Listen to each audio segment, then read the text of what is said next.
Now a look at the parasitic illness that has generated hundreds of cases across more than 30 states. Authorities say it spreads through contaminated food or water, prompting health officials to advise you to thoroughly wash or cook fresh produce. Fox's Jonathan Serrie has the latest from Atlanta.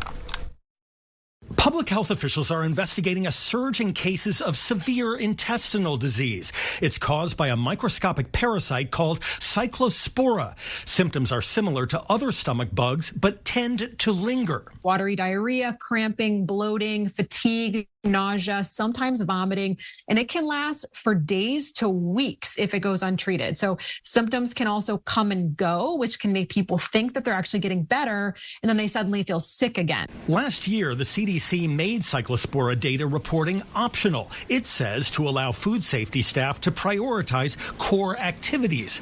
The agency is now confirming infections in 31 states. The highest numbers are in Michigan, where today state health officials report more than 1,500 total cases, a stark increase from about 50 cases last year. So this is a huge outbreak in Michigan, across Illinois, Ohio, and into upstate New York. That's where the belt of this is. Federal health officials say there is currently no evidence linking all the cases to a single source.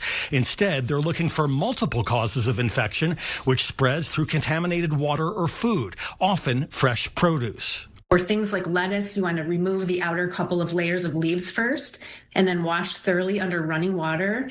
For fruits and vegetables with a firmer skin, you want to wash those really thoroughly.